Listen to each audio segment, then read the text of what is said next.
नमस्कार दोस्तों। आज हम सीखने वाले हैं middleware ASP dot net core में क्या होता है, काम कैसे करता है और उसके यूजेज क्या क्या है। तो आप ये देख सकते हो कि ये मेरा ब्लॉग है जो मैं भी डेवलप कर रहा हूँ डेवलपर्स की सिंप्लिसिटी के लिए। तो यहाँ पे जो मैंने मेरे लास्ट वीडियो में बताया था वो ये था कि एएसपी डॉट नेट कोर का इंट्रोडक्शन क्या होता है, वो कैसे काम करता है। तो अगर आप अभी तक नहीं देखा है तो फिर आप सिंपली यूट्यूब पे जा करके आप बियॉन्ड द स्टॉक सर्च करिए, मेरा यूट्यूब चैनल है और यहाँ पर आपको ये मेरा मिल जाएगा। तो ये हाईली रिकमेंडेड है नमस्कार कि दोस्तों। आप आज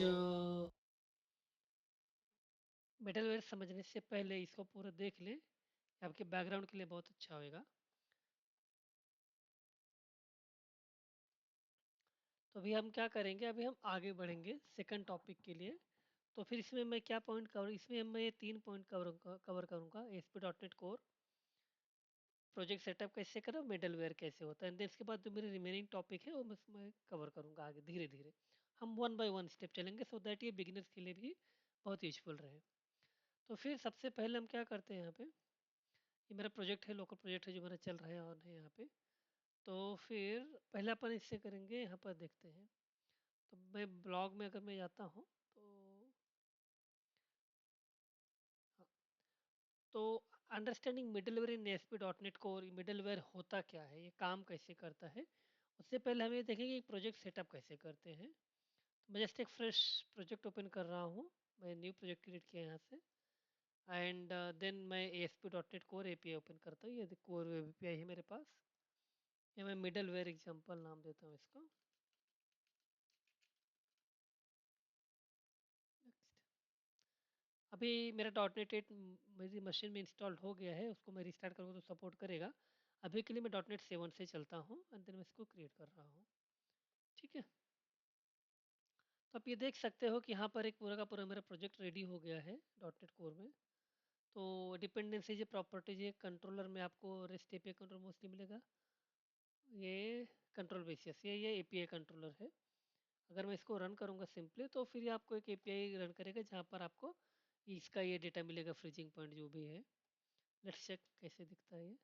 हाँ, तो आप ये देखिए कि आपको ये डेटा मिल रहा है। तो बेसिकली यह एक एविडेंस है कि मेरा एक एपीआई रेडी हो गया है। ठीक है। तो फिर अभी हम पहले आर्किटेक्ट समझते हैं इसका प्रोजेक्ट का, प्लेन प्रोजेक्ट का। तो ये weather forecast dot C S एक क्लास सिंपल क्लास फाइल है। ये प्रोग्राम डॉट सी एस आपको याद होगा, पहले डॉट नेट कोर में स्टार्टअप डॉट सी एस होते जहाँ पर कॉन्फ़िगर सर्विसेज वगैरह जैसी मेथड्स होती थी। अब वो सब नहीं, अभी डॉट नेट स्टैंडर्ड और लेटेस्ट वर्जन में सारी चीज़ें प्रोग्राम डॉट सी एस के अंदर चली गई है।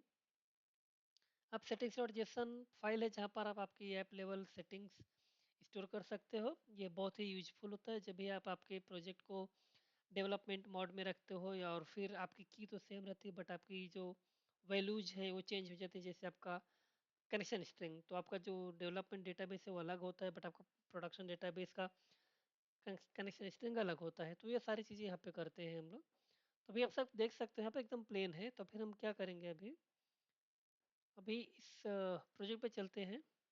मिडलवेयर होता क्या है, ये काम कैसे करता है। तो सबसे पहले इसको इस वे से समझते हैं। मैं आपको पावर पॉइंट ओपन करके दिखाता हूँ।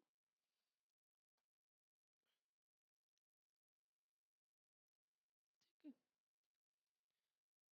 ऐसा अपन अज्यूम करते हैं कि अपने पास तीन आइटम्स हैं यहाँ पे। तो ये समझ लीजिए आपका बैक एंड है और ये आपका फ्रंट एंड है। ठीक है। तो मिडलवेयर क्या होएगा, इसमें वापस ही लेता हूँ। मिडलवेयर ये बीच में आता है, ये आपका मिडलवेयर का काम करेगा। मैं इसको लिख देता हूँ यहाँ पे। क्या काम करेगा, जितनी भी रिक्वेस्ट आपकी यूआई से आएगी बैकएंड के लिए, जितनी भी हो, एक्स वाई जेड जो भी हो, वो सब इसी मिडलवेयर के थ्रू आएगी और मिडलवेयर के थ्रू ही जाएगी, लाइक दिस।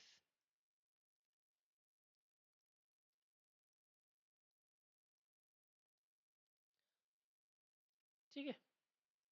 तो अभी आप ऐसा अज्यूम कर सकते हो कि अगर मेरी कोई भी रिक्वेस्ट मिडलवेयर के थ्रू जाती है और मिडलवेयर के थ्रू ही आती है तो वो मिडलवेयर हुआ। फिर इसके एडवांटेज कितने सारे होंगे, अब हम देखते हैं इसका एडवांटेज। तो पहला लाइन है handle authentication and authorisation. Authentication का मीनिंग होता है कि आपका जो यूजर आपका एप्लीकेशन यूज कर रहा है वो एक वैलिड यूजर होना चाहिए, जिसको आप लेजिटिमेट बोलते हो। ऑथराइजेशन का मीनिंग ये होता है कि आपका यूजर तो वैलिड यूजर है, लेकिन उसको एप्लीकेशन का कितना पार्ट एक्सेसिबल है वो ऑथराइजेशन होता है। Manage session and caching most important topic है ये। Log request and response very most important topic. Request में हम लोग कभी कभी ऐसी ऐसी सिनेरियो जाते हैं, जो भी लोग बीएफएसआई डोमेन में काम करते हैं उनके लिए ऐसा टाइम आता है कि यूजर क्या डेटा भेज रहा है और मुझे क्या स्टोर करना है। तो वो केस में कुछ सेंसिटिव डेटा भी होता है, जैसे ईमेल आईडी यूजर का यूनिक आईडी, वो सब सेंसिटिव डेटा होता है, तो हमें स्टोर नहीं करना होता। तो उसका एक लॉगिंग करके एक अलग कंसेप्ट होता है जो हम यूज करते हैं, बट वो भी हम मिडलवेयर में भी कर सकते हैं। एंड आप ये देख सकते हो, ये लाइन लिखी है, modify terminate request before the reach to the next component. Very important concept है ये। इसको आप टर्मिनेटिंग मिडलवेयर या फिर शॉर्ट सर्किटिंग भी बोलते हैं। कैसे बोलते हैं मैं आपको थोड़ी देर में बताऊंगा। अभी ये कुछ बिल्ट इन मिडलवेयर हैं, जैसे authentication, routing, cos, static file exception handling. तो ये सारी चीज़ें जो इनबिल्ट मिडलवेयर से मैं आपको दिखाता हूँ यहाँ पे। आप प्रोग्राम डॉट सी एस में आओगे अगर, अब देखो, use H T T P S redirection, use authorisation and add, ये सारी चीज़ें जो है ना, आई सर्विस, हाँ ये सब मिडलवेयर है, इनबिल्ट मिडलवेयर है। यूज स्वैगर ये सब इनबिल्ट मिडलवेयर से जो अपने को इसके साथ मिल जाता है, प्रोजेक्ट के साथ में। अभी इसके बाद ये लिखा है हाउ मिडलवेयर वर्क्स। तो हम लोग कैसा करेंगे, सबसे पहले हम लोग एक सिंपल क्लास बनाते हैं, और क्लास बनाने के बाद मैं आपको तरीके सिखाऊंगा कि मिडलवेयर कैसे कैसे बना सकते हैं, देन उसका यूज क्या क्या होता है। तो यहाँ पर बहुत क्लियरली मेंशन है कि middleware pipeline configured in program dot C S और स्टार्टअप डॉट सी एस। तो अभी जो डॉट नेट कोर के स्टैंडर्ड नए वर्जन से अभी प्रोग्राम डॉट सी एस है, startup dot C S file अब एग्जिस्ट नहीं करती है। ठीक है। और लिखा है आईपी मिडलवेयर टी। टी का मीनिंग यहाँ पर यह है कि आपका मिडलवेयर का नाम जो भी आप रखते हो, ये हम देखेंगे अभी कैसे काम करता है ये। तो जैसे आप देख सकते हैं कि mixture example of middleware pipeline. अभी अपन देखते हैं क्या है। देखो, ये app dot use and app dot run, दो लाइन लिखी हुई है। ओके। मैं यहाँ पर देखो, आप डॉट रन, ये दो लाइन हो गई है, तो मैं ये लाइन अभी के लिए कमेंट करता हूँ। ठीक है। अभी अभी आप देख सकते हो यहाँ पर, ये ऐप डॉट यूज में ये जो भी ये डिफिनेशन लिखा है, ये पार्ट ऑफ आपका मिडलवेयर है। और उसके बाद ये आपका टर्मिनेटिंग मिडलवेयर है। इसके बाद कुछ भी आप लिखोगे, आप XYZ ABC console dot right hand लिखोगे ना, वो भी एग्जीक्यूट नहीं होगा। इसके लिए इसको टर्मिनेटिंग मिडलवेयर बोलते हैं। अगर अपन अभी इसको रन करेंगे तो क्या होगा, सबसे पहले रिक्वेस्ट हमारी यहाँ पर आएगी, क्योंकि हम लोगों ने यहाँ पर देखो कंडीशन नहीं लिखी हुई है कि ये पर्टिकुलर पाथ मैच होगा तो यहाँ आना चाहिए। तुम्हारा सबसे पहले रिक्वेस्ट यहाँ पे आएगा, देन रिस्पॉन्स होएगा, और ये अवेट नेक्स्ट। ये आपकी बड़ी इंपॉर्टेंट लाइन है। ये मेक श्योर कर लेती है कि एग्जीक्यूशन पाइपलाइन में जो मेरा नेक्स्ट मिडलवेयर है उसको H T T P context pass होना चाहिए। बेसिकली रिक्वेस्ट डेलीगेट का पार्ट होता है। अगर आप यहाँ पे देखोगे तो यहाँ पे दिखेगा आपको, ये देखो, ये H T T P context है। अपन भी रन करते हैं इसको।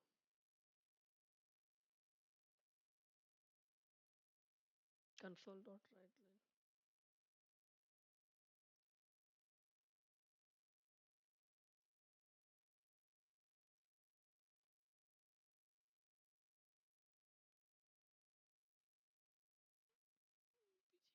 एरर क्यों दे रहा है ये?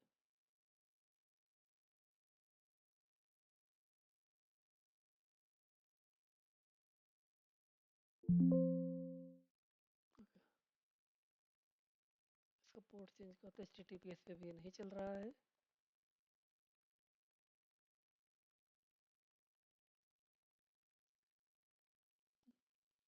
मेरा कंसोल रनिंग था।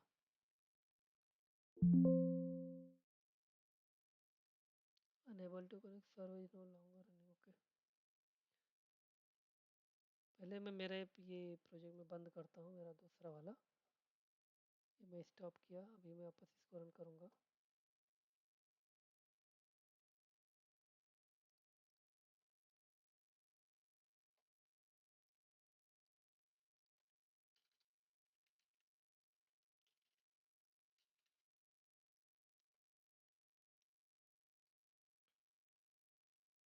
आप देख सकते हो यहाँ पर ये स्वैगर आया हुआ है। अभी अगर आपका ये ओपन हुआ है, ये देखो, रिक्वेस्ट रिसीव्ड, रिस्पॉन्स सेंट। अब ये दो मैसेज देखो, रिक्वेस्ट रिसीव्ड, रिस्पॉन्स सेंट। मैंने इसको 3 बार रिफ्रेश किया है। अभी 1 2 3, ये देखो, request received, response sent, request received, response sent. ठीक है ना, ये HTTP कॉन्टेक्स्ट पास, क्योंकि मैं ये सेम API हिट कर रहा हूँ। तो आपका ये मिडल वेयर हुआ। अभी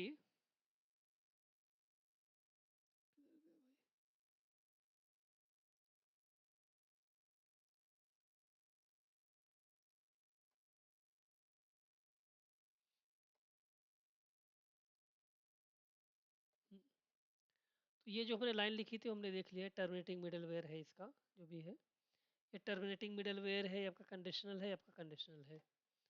इसके बाद हम ये सीखेंगे कस्टम मिडलवेयर कैसे बनाते हैं। अभी इसके बनाने के भी दो तरीके हैं। पहला, सिंपली आप कोई एक क्लास क्रिएट कर लो और उसका एक एक्सटेंशन मेथड बना दो। वो आपका एक एग्जांपल होता है, जैसे ये आपका जो लाइन है, ये लाइन, ये एग्जांपल ऑफ कस्टम मिडलवेयर है। ठीक है। अभी दूसरा तरीका ये है कि आप न्यू आइटम करो, यहाँ से, यहाँ पर सर्च करिए मिडलवेयर है क्या। ये है, देखो, मैं यहाँ पे लिखता हूँ माई मिडलवेयर। तो आप ये देखो, माई मिडलवेयर क्लास है, ये उसका एक्सटेंशन मेथड है और ये उसका डिफिनेशन है। ठीक है। तो फिर मैं यहाँ पे लिखूँगा, ये तो आपका constructor injection, HTTP context dot response dot write sync message from my custom middleware. Okay. And then इसके बाद नेक्स्ट किया, HTTP कॉन्टेक्स्ट मैंने पास किया। अभी ये मेरे क्लास का नाम है, ये मेरा डिपेंडेंसी इंजेक्शन है। रिक्वेस्ट डेलीगेट एक बड़ा इंपॉर्टेंट डेलीगेट है। इसका रिस्पॉन्सिबिलिटी ये होता है कि आपके जो एग्जीक्यूशन इंजन है, उसी इस इंजन को अगला कौन सा मिडलवेयर एग्जीक्यूट करना है, यही ये बताता है। ये आपका टास्क डॉट इन्वोक एक दूसरा इंपॉर्टेंट मेथड है, जो आपका मेथड ये मिडलवेयर में क्या करना है वह ये बताता है। ठीक है। तो फिर आप इसको वापस रन करते हैं और देखते हैं कि क्या आएगा रिस्पॉन्स में। तो एग्जीक्यूट, आप देखो ये नहीं आया, क्यों? क्योंकि हमने मिडलवेयर बनाया, उसका एक्सटेंशन भी बनाया, बट उसको अभी तक यूज नहीं किया है। ठीक है। तो फिर हमें क्या करना पड़ेगा, यूज माई मिडलवेयर कॉल करना पड़ेगा अपने को। तो मैं चलता हूँ यहाँ पर और लिखता हूँ app dot use my middleware. Okay, my middleware click किया एंड अभी रन करते हैं। अभी ये कॉल होना चाहिए। वन, क्या है,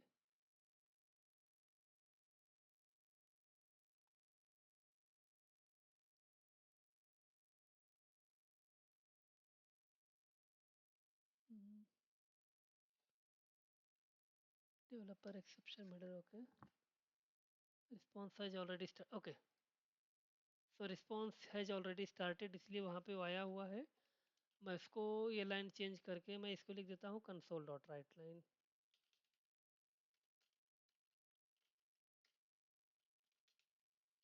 ठीक है।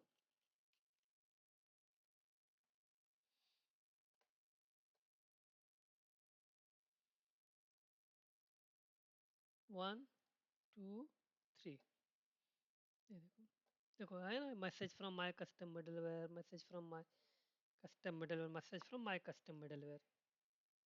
तो ये वो प्रोसेस है जहाँ पर अपन ये सीख सकते हैं कि मिडलवेयर को बनाते कैसे हैं। अभी सबसे इम्पोर्टेंट बात, ये सिर्फ एक सैंपल है जो आपने अभी भी देखा कि मिडलवेयर को बनाते कैसे, उसका यूज कैसे करते हैं। इसका जो यूज है बहुत वास्ट है, डे टू डे लाइफ में डेली इसका यूज है। मैं खुद डेली मेरे प्रोजेक्ट में अराउंड 100+ मिडलवेयर है जो हम लोग यूज करते हैं डेली। तो इसका अपना एक रोल है। और बट हमें बहुत ही क्यूरियस होना पड़ेगा। क्यूरियस मीनिंग बहुत ही डबल कॉन्शियस होना पड़ेगा कि हम ये मिडलवेयर कब यूज करें, कैसे यूज करना है। दूसरी और सबसे ज़रूरी बात यह है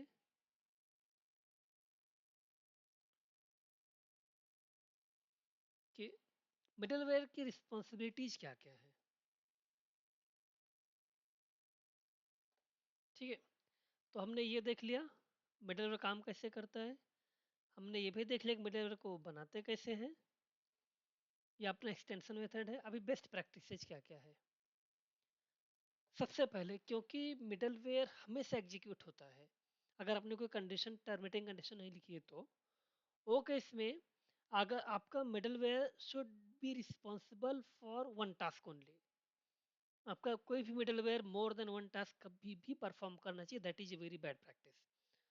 दूसरी थिंग, क्योंकि आपका मिडलवेयर हमेशा एग्जीक्यूट होता है फॉर एवरी रिक्वेस्ट। अगर आपने कोई भी हेवी ऑपरेशन किया है, फॉर एग्जांपल अगर आपने डेटाबेस हिट मारा है मल्टीपल टाइम्स, ये आपका परफॉर्मेंस इम्पैक्ट करेगा। तो आपको आपका मिडलवेयर हमेशा से ही लाइट वेट रखना पड़ेगा। दूसरी और सबसे जरूरी बात, ऑर्डर मैटर्स। मीनिंग, जिस ऑर्डर में ये मिडलवेयर्स लिखे हैं, HTTPS redirection, authorisation, map controllers, use my middle, यह इसी ऑर्डर में एग्जीक्यूट होता है जिस ऑर्डर में आपने इसको लिखा है। तो अगर आपने ऑर्डर प्लस आगे पीछे किया तो ये अनएक्सपेक्टेड बिहेव करेगा, जो बहुत मोस्टली कोर्स के केस में होता है। तो उसमें कुछ बहुत सारी जगहों पर प्रीडिफाइंड स्टेप्स लिखे हैं कि आपको कोर्स के केस में मिडलवेयर इसी ऑर्डर में होना चाहिए। तो वो बहुत मैटर करता है। अगर आपका मिडलवेयर का ऑर्डर अगर मिसमैच है आगे पीछे, तो फिर ये बिहेव भी सेम वे से करेगा। बिल्ट इन मिडलवेयर जो हम लोग यूज ही कर रहे हैं, ensure proper exception to avoid crashes. Yes, अगर आपका मिडलवेयर पे रन टाइम एरर आ रहा है जैसा हमने थोड़ी देर पहले देखा, तो फिर आपका पूरा एप्लीकेशन क्रैश हो जाएगा और आपको पता भी नहीं चलेगा कि कहाँ पे क्या हो रहा है। तो you need to be very very conscious कि मैं क्या कर रहा हूँ, क्या कर नहीं कर रहा हूँ। कंक्लूजन बस इसका इतना है कि middleware is very crucial part of dot net core that helps to request response effectively. Okay, आज के लिए इतना ही। अभी हम लोग अगले सेशन में फिर से मिलेंगे, डिपेंडेंसी इंजेक्शन इन ASP.NET कोर। तब तक के लिए धन्यवाद, बाय बाय।